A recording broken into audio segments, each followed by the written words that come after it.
Welcome to the Grandpa Channel, where stories don't fade, they get recorded. I'm Steve Harris. My grandkids call me Rivers. This podcast is where grandpas and grandchildren pull up a chair, turn on a mic, and let her rip. Grandpa stories are chock full of wisdom, life lessons, and frankly funny as hell. Your stories are the magic elixir to help your grandkids navigate Mr. Toad's wild ride, aka life. Let's Grandpa.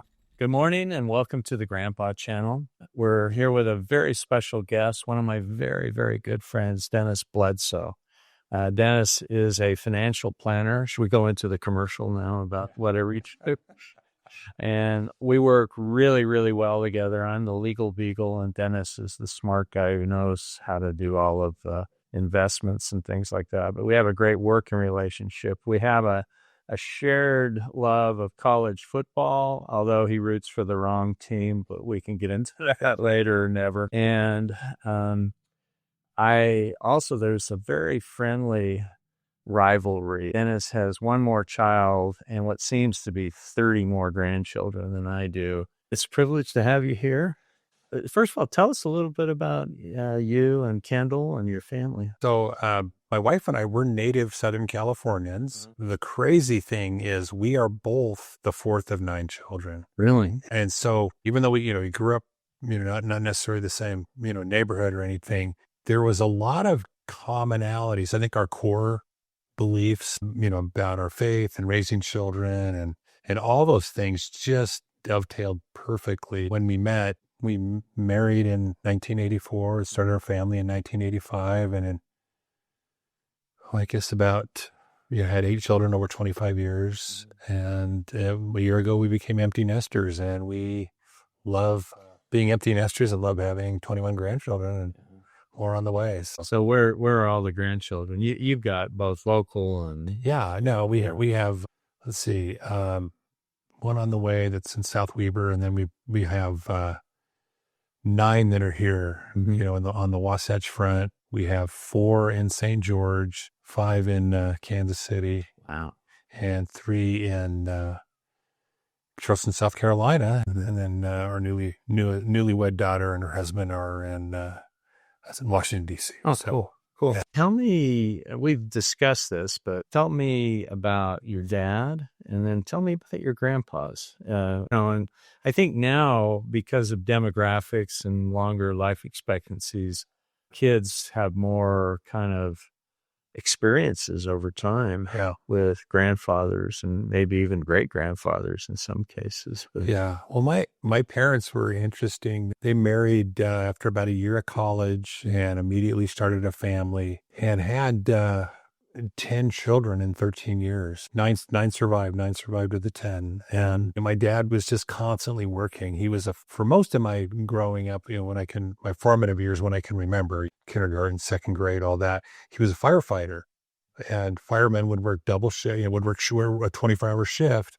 And to provide for our large family, he worked double shifts. Typically, he could work about 100 overtimes a year.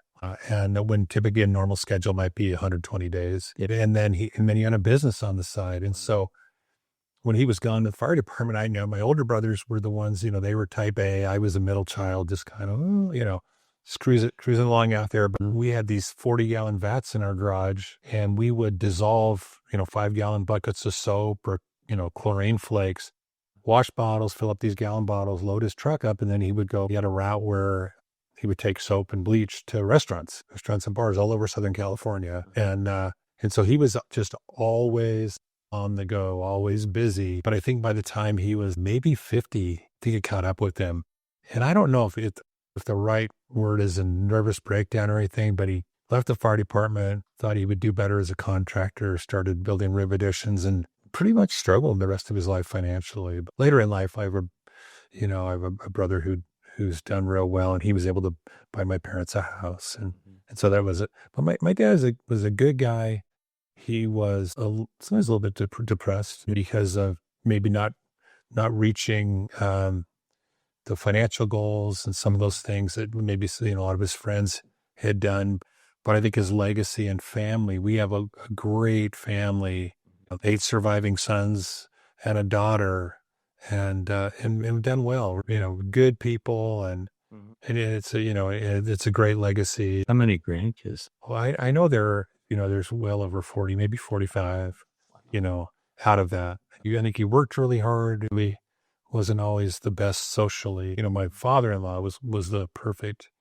He was Perfect. Tyler. Right? Yeah, he was the perfect grandfather where was very engaging with our, he would teach our kids how to drive and kind of take them like through pilot training and, okay, here you are in your cockpit. Let's look around and get aware, and that wasn't my dad. He was more in front of the TV and, seeing the contrast. I've tried, and my father-in-law is a total hero. I'll never be that, but I try to be more fun than my dad was, Oh, isn't that interesting? I mean, we run into this a lot where either the dad or the grandpa to your children is gone or is physically spent or is dead. And we also run into situations where maybe the grandpa whiffed a little bit as a dad just because he was working his butt off and then came up bigger, as a grandpa. We see those, and there's no one size fits all. And I mentioned to you that I've never even heard the sound of my grandpa's voices, and I think it's ironic that I'm doing the grandpa channel, but I'm a grandpa, and so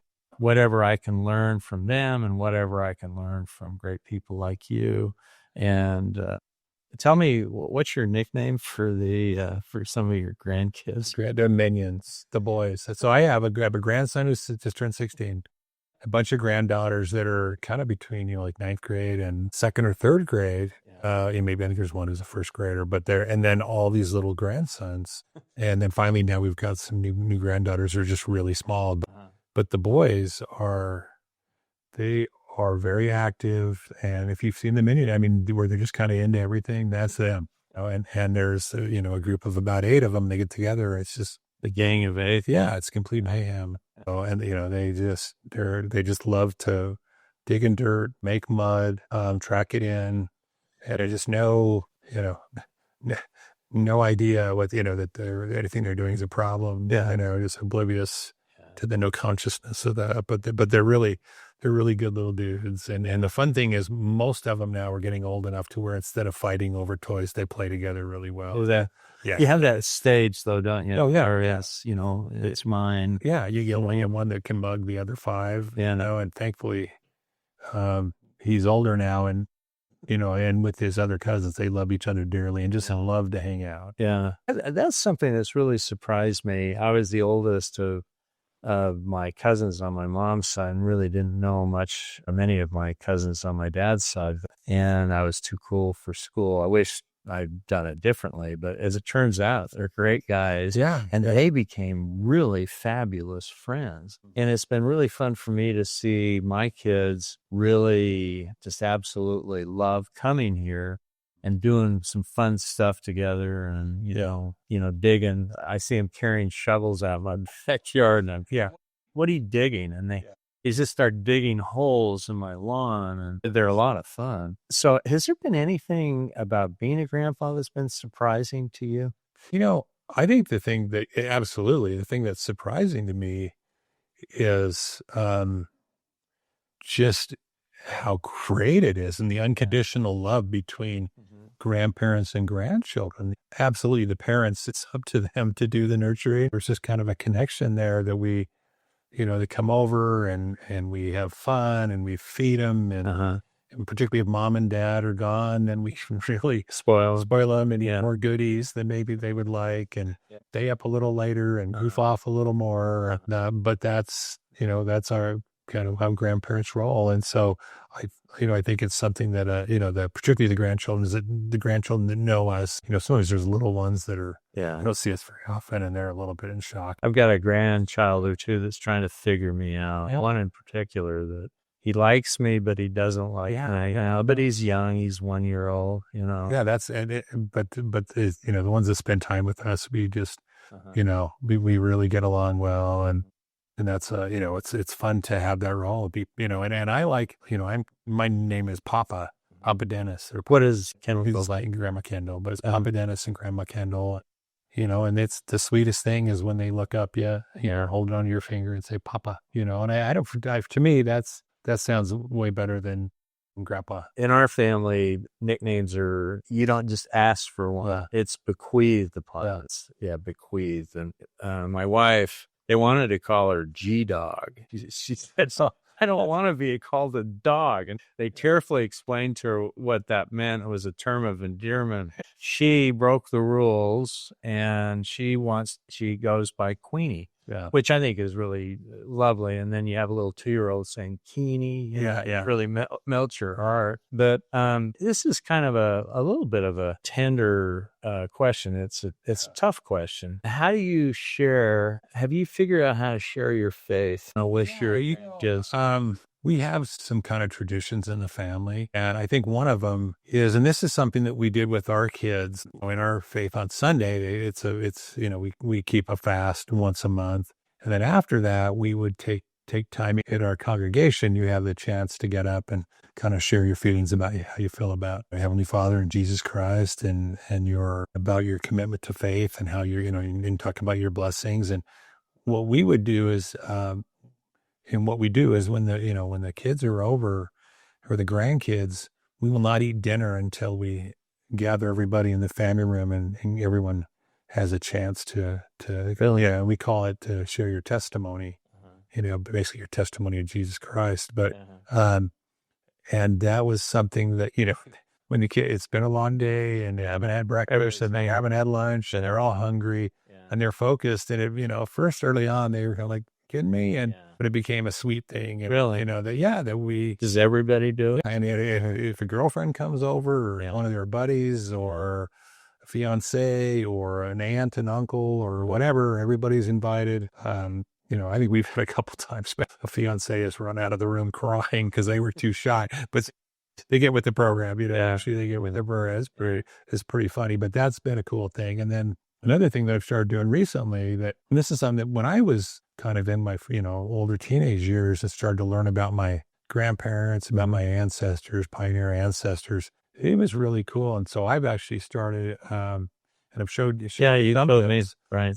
Made some PowerPoints and actually put some video clips in, but just talk about, going back 3 or 4 generations about some people who were, come from some hard circumstances and did some cool things. And a lot of them involved coming from the East or the Midwest or coming from overseas to settle in the U.S. And a lot of the sacrifices they made were things that make life really good for us. Oh, we have life really good. Yeah, but most of it was involved in this westward expansion. And there's some pretty neat things, but also some tough things they went through and some trials and, there was interesting things. But I think one of the things that I think it's helped us is to understand that, hey, they went through hard things and it's okay. Life is hard and we can get through hard things. And if we understand that, seeing their examples in their lives helps us to cope. So definitely things are different nowadays, but having, a sense of who we are, knowing that my grandparents worked really hard to make life good for us today, to be able to have some gratitude for that, in the sense of, hey, I can do the same thing. And I think I can do hard things because my great grandparents did it. Oh yeah, I think that's pretty cool. I've got a couple of tough questions for you. Yeah. We live in really, really crazy times. Last week was a really bad week. I know it personally affected me, and I know that it did you. What would you say to a grandchild or grandchildren who come to you and say, Papa, what do we do? I'm scared, or I've got these plans. Am I even going to be able to, because of the craziness of the world, do I just give up, or what kind of a good answer do you have? And, I think grandfathers should be prepared with answers along those lines. That's a great question. 30 years ago, I remember kind of having this discussion with a friend of mine named Tom, who, we were both, kind of new to Utah at the time, working together. He's a good dude. But at that point, he wasn't married, but he was engaged and he got married. He's like, I don't know if we're going to have kids, because the world's so out of control. Last time I checked, he has like 6 kids now. Still living back, in Georgia. Doing great. Yeah. Great family. You know what? I don't think there's ever been a better time to, there are so many good things. I think what happens is there's some bad things here and there, but I think they're a lot less frequent than they were. You go back a couple generations and, there's polio and you'd have I have a great aunt who was a newlywed and her husband died of an abscessed tooth back in the, 20s or 30s. And she's just a sweetheart, and he was taken just a couple years after they got married. And, Wow. and we've never been healthier. There's never been more opportunity. I think that the future is totally bright. And I think that the world is becoming a better and a safer place. I think the standard of living of most people, even some of the roughest places in the world, is improving. It's crazy. When we were kids, the Vietnam War was going on, and it was rough. If you were Vietnamese, yeah, they make all our shirts, and our Nikes, our tennis shoes, and I think they eat their food, yeah, and a lot of these emerging countries are doing better, and I think and hopefully that will continue. Hopefully everyone's, but we're, even compared to when we were children, we're so stinking wealthy. But I think the thing that concerns me, maybe, and this is kind of a lesson from last week, is too many kids spend too much time playing video games or just online. I love it that when I see kids that have jobs after school, they're involved in the band or playing sports. They're just doing stuff, and they're busy, as opposed to the kids that are online. And I think it's it has different, but with the girls, it's tougher on them socially and emotionally. And then on the boys, it just sucks can really suck initiative out of their lives. And so I think there's just to be a little well-rounded. And I think that's maybe, it's kind of more on the parents than the grandparents, but I just encouraging of them to be active and doing things and not shut in. I think what you said, one of the things that really sticks out to me is the number of opportunities. I mean, when you think about it, it's, some of them involve specialized training, but most of them, a lot of them just mean experiential, especially with tech. There's just so many opportunities, and it's rapidly changing. And you hope that your kids have this curiosity, this good curiosity to kind of figure out how life is and what's going on in life, I think. So, but opportunities, I view it the same way you do. That there are great opportunities to be taken advantage of.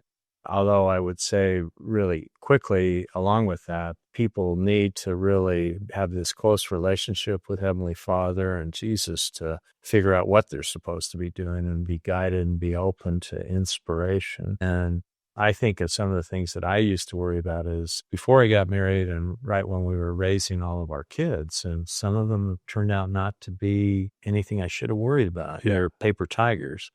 And I mean, every kid has challenges. I mean, Absolutely. Do you have any kids that have just flown through life? No, never. Yeah. Never. So here's another question for you. And I'll tell you what my superpower is, but I want you to kind of maybe think about what yours. I think all grandpas have one or more, or maybe even dozens of superpowers. And it doesn't mean that, you're out, trying to, fight evil and all this sort of stuff. But I'll tell you real quickly mine, and then give you a chance. Okay, yeah. About what yours is. Mine, believe it or not, is I'm really good at going cell to cell in maximum security. And I had that opportunity for 3 years at County Metro Jail. And I just found like it was showtime. Yeah. And I'd go in there and then when you go in, it's this noisy metal gate that, it still rings in my head. And then everybody, they're up in their cells. They don't get out very much, and they are staring you down. And I tell people it's like trick-or-treating in a really, really bad neighborhood. Yeah. And I became kind of a reluctant tattoo connoisseur, but I just found that, and the thing that just hit me right between the eyes really quickly was that I felt that God really loves all of his children. Nobody would know that looking at me. I'm just a white kid from the suburb, and slightly. That's my lead up for what is your superpower? And one of the things I like about being a grandpa is this kind of starts when we're older and we've had a lot of life experience. And boy, I must think, man, I wish I'd go back to, know what I know now, be 10 years old, half or two over. I think mine is, I've just learned some lessons, and maybe they've been the last 15, 20 years of my life. But I think one of them is just, I think sometimes when we're younger, we're really competitive, and maybe we see people and we don't necessarily, because we're unfamiliar with them. Yeah, that guy, he's just okay. But I think as we get to know people, and sometimes whether it's a work situation or you get to know them at church or whatever, we just find out how good people are. And I think that's something that sometimes we tend to think of ourselves maybe a little better than the next guy. And I think that one of the things I've learned is that's absolutely not true, that we're all great, and that we need to just learn to give each other the benefit of the doubt and be kind to each other and cheer each other on. I have great, great confidence in not just my children and grandchildren, but just youth in general. I think these guys have got so much potential, and I think most of them are launching. And it's exciting to be able to interact with them and cheer them on, express, the confidence that I have, that they're doing good. And this is maybe one of the things that's really kind of hit home with me the last, I guess this last period of my life is, I think, in the terms of our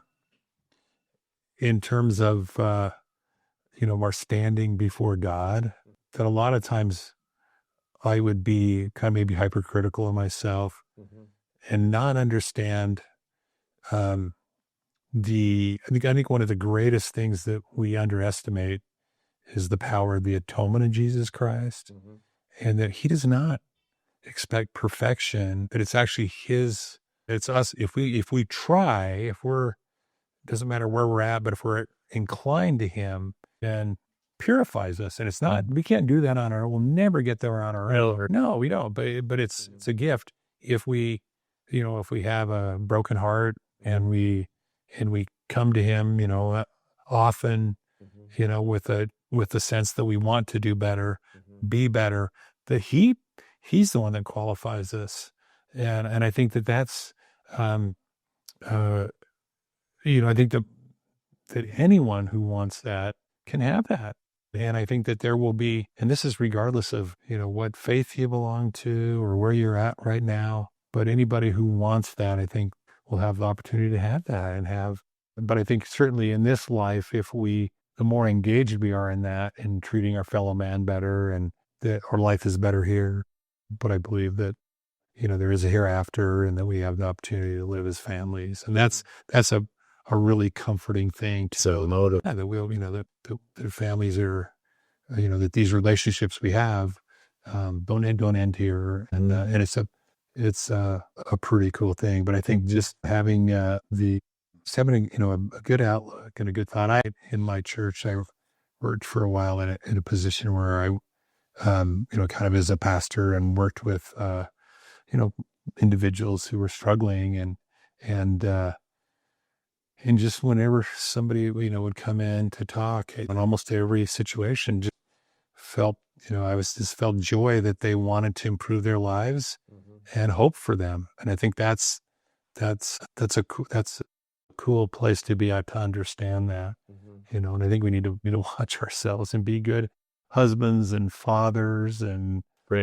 grandfathers and straight up and whatever we're doing. But I think if we're working on that, that's it's good enough. I think a couple of things that I'm thinking when you were talking is there's kind of an underlying idea of there needs to be a curiosity, sincere curiosity about other people, instead of saying, well, why did you get that tattoo?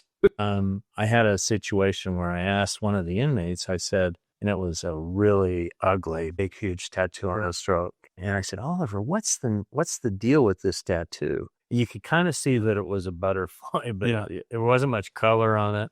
And he said, Brother Steve, he says, I got this tattoo because I wanted to remind myself that from something that's ugly could come something that's beautiful. And that kind of slapped me back to reality. And I just thought, wow, and I think a lot of people have these tattoos. I'm not a tattoo guy. I'm too old. It's not our generation. It's not my generation. It made me look at it differently. And if I hadn't have asked the question, and it was a sincere, nice question. I didn't say, that's the ugliest tattoo I've ever seen. Why did you get it? That I was open to kind of what he was going to say. We could have this natural curiosity, almost a divine curiosity about other people. And people feel it. And if you're really listening, which you're a really good listener, then I think they want to open up a little bit more. So we've talked about your superhuman powers. What do you think one of your main weaknesses as a grandpa is? Boy, that probably, I am not, I don't have the social IQ. My wife has got, I can fix anything. I know directions. Mm-hmm. But socially, she really gets it. She walks in, she reads her room, she knows exactly. Yeah. And I think that's something I'm working to improve on, is to not just interject, but try it. Spend more time being thoughtful and asking questions. And she is big on she is win friends and how to win friends and influence people. Like, you never tell a story about yourself, except she does with her sisters. But socially, she's really great. And I think that's something that I, there's, particularly as our family gets bigger, I think everyone wants to be acknowledged and have somebody just really ask what they're doing and be interested in them. And that's something I'm working on. I'm working on patience. I'm almost perfected in patience. I'm looking at my daughter as I say that. I'm not. But I just, I'm trying to get better, and I want to be better. I think that's half the battle. What do you think is the biggest kind of challenge or challenges that grandkids have growing up right now in the year 2025? I'd say, that's a tough list. A challenge for girls. I think my daughters and daughter-in-laws do a pretty good job on that. But boy, and that's done. Yeah, that's tough. A lot of interesting stuff, but I just really am so hopeful for them, because I know they're all in good homes, and I don't have a lot of worry. I don't lose sleep over who they are and how they're being raised. But no, I feel the same way too. But I just think there are lots of challenges, and there's lots of ways to get in trouble, more than I think back when I was younger. And maybe parents have to have a little stronger hand. Yeah. Are you ever tempted to be the disciplinarian grandpa at all? I guess I'm go, wow. Yeah, I put one of my grandsons did something but naughty. I put him in timeout. And I think I got my wife and parents, my daughter and son-in-law, it's kind of gave me the stink eye. And so, I don't feel bad about it. Yeah. But I think that it's better. It's much better the parents to do that, and not having that role. But it's funny because, sometimes we get some grandkids that they're tough, they push their parents' buttons. Mm-hmm. But it's funny when they stay with us, for whatever reason, and they're just different. They act better with us. And I find that's a tender mercy. Yeah. I think we're not that equipped. They're like, hey, we're going to tuck you in, and then they want to do a 400-page novel for a bedtime story. Okay, well, let's be somewhere in the middle. I left for me. Yes, correct. Yeah, but that's that's a fun thing. If you were talking to your younger self, just newly married, knowing what you know now, what would you tell that younger self? And with regard to kids and grandkids? So I'd say, first off, you're making somebody really happy grandparents by having all these kids, and I, that's, and then the other is, there's going to be this huge payoff, because you've had kids and they've had kids, they're going to have kids. Grandkids are just the huge payoff, and I had a kid, we did not have any children with, a serious, mental health issue or health issues. And we've had some of that extended family, and and wonderful people who have done a a great job and put it all out there to help their kids. And we were, um, spared that. But I think that, I think the, um, having families is really important, and then obviously we both, have large families, but I think, I would lean towards not be really thoughtful and not think that having another kid or two is going to be a burden. Cause I don't think it is. I think it's, Some are precluded. some are precluded from it. And I've seen families where they, had so many kids, you get the double digits, and every now and then you see a family where they really got overwhelmed. And I think their intentions were great, but I think you need to be thoughtful and maybe prayerful, and then it works out. It works out. But I think it's the concept of children growing up in a home where the parents are married, and and they're stable grandparents. I think that one of the worst things I think would ever happen is, for whatever reason, I did something stupid and ended my marriage and lost access to my children and my grandchildren and my wife. That would be. I can't imagine anything worse than that. And I think that's what really makes life rich. And I think the one thing I kind of get a little bummed about is that, we're not going to be around forever. I've got some of these grandchildren that are really little or maybe not even born yet. And I'm like, yeah, I hope most of them I'll be able to have a relationship with, or we'll be able to be pretty good friends while I'm here. And I hope to stay in good health for many, many years. I'm working on that. It's a battle. But that's one of the things I hope to do, is be able to stay active and be able to do things and get out and, participate in activities with them. That's my hope. It's been great, Dennis. Thank you so much for coming by and talking. Well, you didn't ask me about my superpower, Steve. Oh, okay. What is it? This is my real superpower with my grandchildren. I make this killer, it's called Mountain Man breakfast. And most, if you're scouting, what it is, it's eggs and potatoes. You put steak in there and sausage, whatever you have the meats, and put it, kind of serve it as tacos. Really? Then we have to fry the taco shell. Yeah. And then we make these, like, the little Pillsbury, muffins, and we make their biscuits, and we just make a little hole in them, fry them in grease, turn into donuts and roll them in sugar. And that is I'm world famous in my family for. So do all the grandkids? Oh, everybody goes crazy. Yeah, man. And Mountain Man breakfast. Mountain Man breakfast tacos. Everybody kind of considered almost like a huevos rancheros, put a little cheese and salt on them, and then because we make really cool plates of these little biscuit donut things, and those are. So we were there. They're not going to be here for Christmas, but we may have a Thanksgiving breakfast. You're gonna head for and do that. But that's my I love to. Big goodies and so feed them. My theory with boys especially is you feed them and make them laugh, and you're a pretty good go. Well, thanks so much for coming by, and I'm glad that we found out with superpower. And again, I just want to say I love our association. I know this is a really fun career-wise. I think we both are real content that we're at this point working together and helping a lot of people. But it's fun to work with good dudes. You're one of the best. Oh, thanks. I appreciate that. Thanks so much. Hey, thanks, Steve. Thank you for listening to yet another one of the Grandpa Channel web. What the heck am I going to call this episode? But thanks, and maybe I need to go take a nap. Okay. That's it for today's episode of the Grandpa Channel. Leave a review, share it with a friend, or better yet, tell your favorite grandpa. We're on a mission to gather 1 million grandpas, storytellers, wisdom keepers, and lovable wild cards. Until next time, keep the mic hot, the memories fresh, and the jokes just slightly inappropriate. I'm out of here.